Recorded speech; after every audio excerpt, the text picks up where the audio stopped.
Assalamualaikum warahmatullahi wabarakatuh. Alhamdulillah wassalatu wassalamu ala sayyidina Muhammadin wa ala alihi wa sahbihi wa mawalah wala haula wala quwata illa billah. Alhamdulillah pemirsa, para sahabat yang berbahagia, di pagi hari ini udara yang sangat sejuk, juga udara yang sangat dingin. Kami ingin sedikit berbicara tentang salah satu tokoh yang juga sebagai figur publik. Beliau juga sebagai dai, bernama Ustadz Evi Effendi, yang kemarin-kemarin ceramahnya sempat menggegerkan kita semua, menggegerkan dunia maya dan juga dunia nyata. Ada satu hal yang saya pribadi tidak setuju dengan beliau, yaitu tentang metode belajar beliau yang otodidak, tanpa guru, tanpa bimbingan seorang guru, hanya mengandalkan baca buku, kemudian mendengarkan ceramah-ceramah di YouTube, kemudian dengan itu beliau menyampaikan dan menjadi dai kepada orang-orang. Ini salah satu cara yang sangat berbahaya menurut saya, karena bagaimanapun juga orang belajar ilmu agama harus ada bimbingan seorang guru, harus ada tuntunan dari seorang guru. Maka dikatakan oleh salah satu ulama, man lam yusafihi aliman bi usulihi fayakinuhu fil muskilati dununun. Barang siapa yang mencari ilmu tanpa bertatap muka dengan seorang guru, maka keyakinannya terhadap ilmu yang dipahami itu hanya prasangka-prasangka saja, tidak akan mendapatkan sebuah keteguhan di dalam memahami ilmu pengetahuan, khususnya ilmu agama.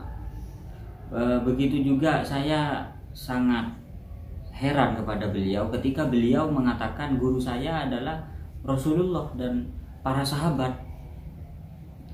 Soalnya perkataan seperti ini tidak pernah dikatakan oleh ulama salaf dan ulama khalaf.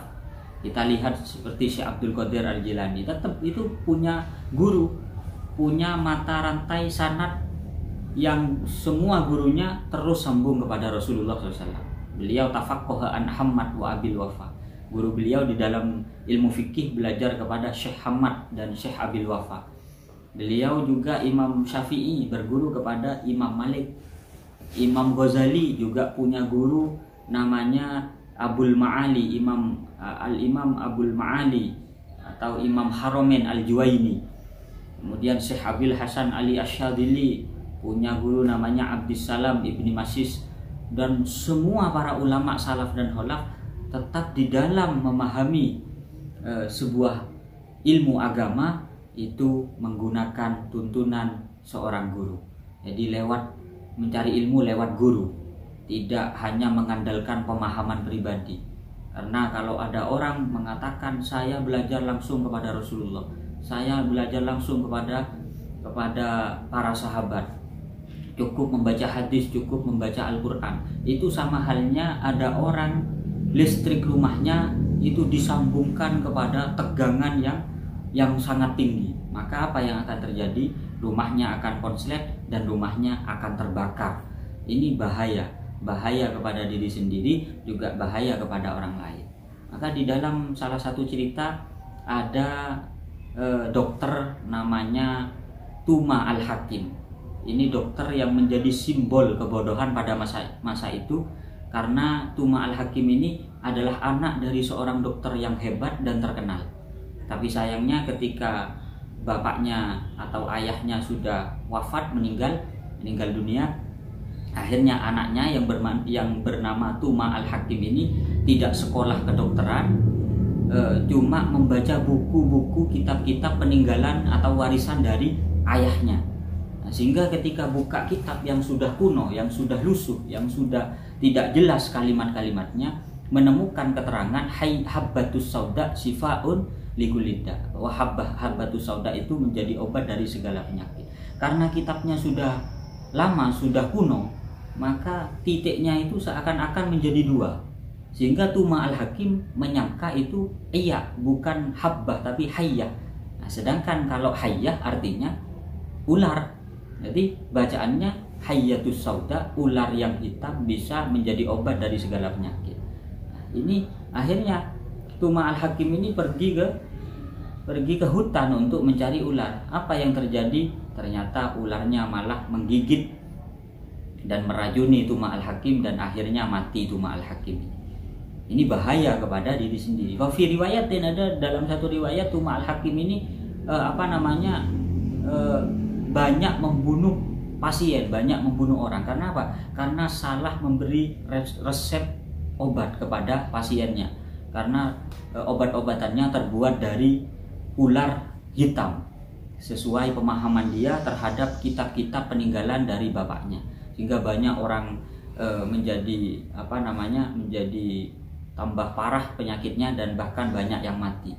Ini salah satu contoh di mana seorang memahami ilmu agama hanya mengandalkan pemahaman pribadi, tidak lewat dari seorang guru. Maka dikatakan oleh salah satu ulama, yaitu Syekh Abi Yazid Al-Bastami, yang sudah viral kepada kita semua, man lam yakun lahu syaikhun fasyaihuhu syaiton. Barang siapa yang mencari ilmu tanpa seorang guru, kalau tidak punya guru dalam memahami ilmu agama, fasyaihuhu syaiton, maka gurunya adalah setan. Kenapa? Karena ketika dia memahami hanya lewat prasangka, disitulah setan membisiki orang tersebut dan akan menghasilkan pemahaman-pemahaman yang salah, pemahaman-pemahaman yang keliru dan fatal di dalam ilmu mencari ilmu agama. Hingga ini bahayanya bukan pada diri sendiri, tapi kepada orang lain. Maka dari itu, saya mohon kepada Ustadz Evi Effendi untuk belajar ilmu agama lewat dari guru, yang gurunya ini sudah ahli dalam bidang ilmu agama dan punya mata rantai sanad yang bisa menyambungkan kepada Rasulullah Shallallahu Alaihi Wasallam. Maka saya cuma membaca kitab dari Khazainus Saniyah, ini sekedar nasihat untuk saya pribadi dan juga untuk Ustadz Evi Effendi. Fala yajuzu lis-sahsih, tidak boleh, ini kitab Khazainus Saniyah, tidak boleh bagi seseorang alladzi yaqra wa yutali al-kutub, yang hanya mengandalkan membaca dan memahami atau menelaah buku atau kitab binafsihi, dengan dirinya sendiri, walam yatalaqqal ilmah an sayhin sikotin, dan dia tidak belajar ilmu lewat guru yang fiqh, ayyak malafi haqqi nafsihi, langsung diamalkan, tidak boleh. Au ayyujiba idza su'ila an masail diniyah au dunyawiyah, atau dia menjawab ketika ada orang bertanya seputar agama atau seputar masalah keduniaan. Jangan langsung dijawab dengan pemahaman yang dia pahami dengan pribadinya lewat buku-buku. Ini wa awala ayyuftiyah mu'tamidan ala mutalaatihi, dan tidak boleh berfatwa, berpegang teguh dengan pemahaman dari buku-buku yang sudah difahaminya lewat pribadi. Maka dengan ini kita bisa mengambil kesimpulan bahwa bagaimanapun juga seseorang di dalam memahami ilmu agama harus ada seorang guru. Sekian dari kami, semoga ada manfaatnya. Assalamualaikum warahmatullahi wabarakatuh.